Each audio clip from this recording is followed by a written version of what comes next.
creuser pour avoir du pétrole. Pour moi, un grand honneur de présider cette cérémonie d'ouverture de cette 20e édition du Salon international de l'énergie et du pétrole, CIPEA, ici chez nous, sur cette terre de la Teranga, pays de dialogue et à l'avant-garde du panafricanisme, qui vous souhaite une chaleureuse et fraternelle bienvenue et un agréable séjour à l'ensemble des délégations et participants étrangers.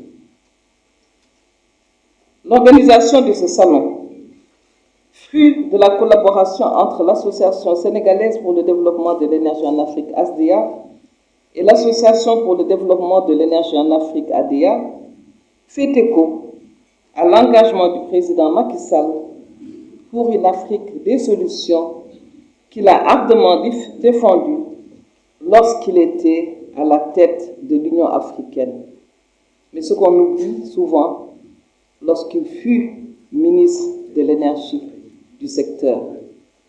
Le modérateur l'a dit tout à l'heure, ce ministère s'appelait avant ministère des Mines, de l'Énergie et de l'Eau. Parti en tant qu'ingénieur géologue de Petrosen, où nous avons fait les pas, et permettez-moi par ailleurs, comme l'a fait mon prédécesseur, de saluer. Merci pour ce soutien à l'État du Sénégal. Chers entrepreneurs, chers membres de ces sociétés. Mesdames et messieurs, la consommation d'énergie constitue un indicateur fiable du niveau de développement d'un pays. Aujourd'hui, un Africain consomme en moyenne un 20e de ce que consomme un Européen et un 30e de ce que consomme un Américain en énergie. Moins de la moitié de la population d'Afrique subsaharienne a accès à cette électricité. Ce taux est ramené à moins de 20% pour les populations rurales. Mais au Sénégal, nous avons la chance d'être au-delà dans certaines localités. Et nous pensons qu'aujourd'hui, avec l'interconnexion du Sud, nous atteindrons rapidement ce taux de 60 à 70%.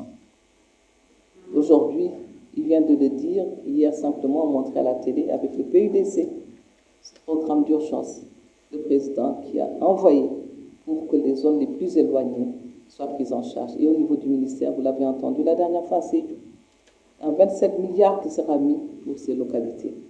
Et là, permettez-moi de remercier les gens comme M. Ndaou qui nous soutiennent pour la réussite de ces résultats.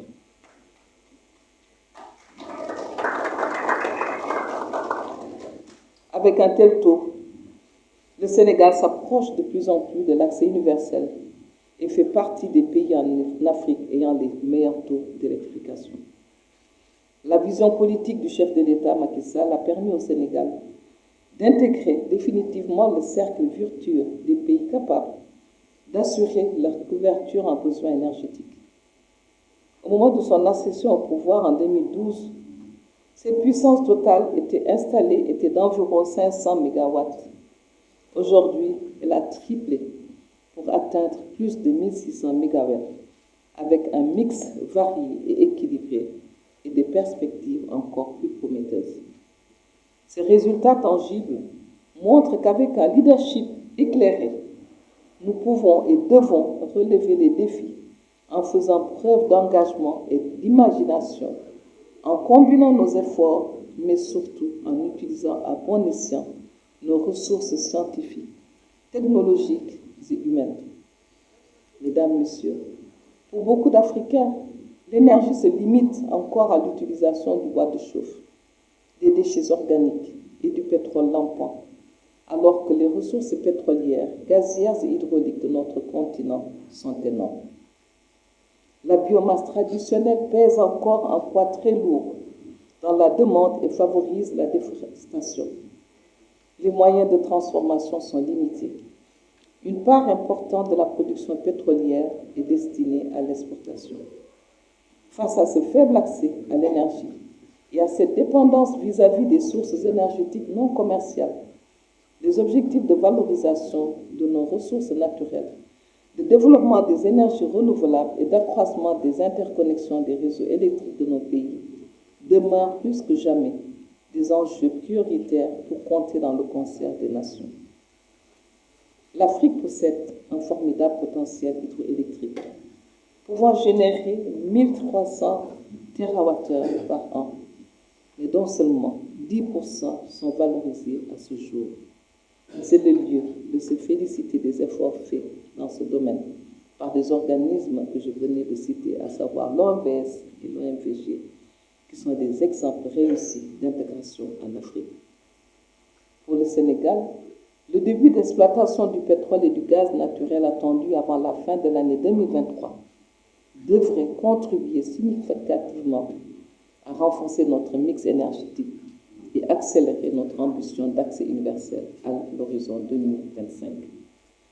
L'utilisation du gaz naturel à la place du fuel oil pour la production d'électricité dans le cadre de notre stratégie Gaz to Power réduira considérablement la facture énergétique et notre empreinte carbone. Je voudrais saisir cette occasion pour réaffirmer notre ambition d'une transition énergétique soigneusement planifiée et basée sur une approche pragmatique, réaliste et s'appuyant sur le gaz, une énergie bonne marché et moins polluante que les autres énergies fossiles comme le charbon et le pétrole. Mesdames, Messieurs, l'organisation du CIEPA 2023 témoigne de l'engagement conjoint de nos pays et des institutions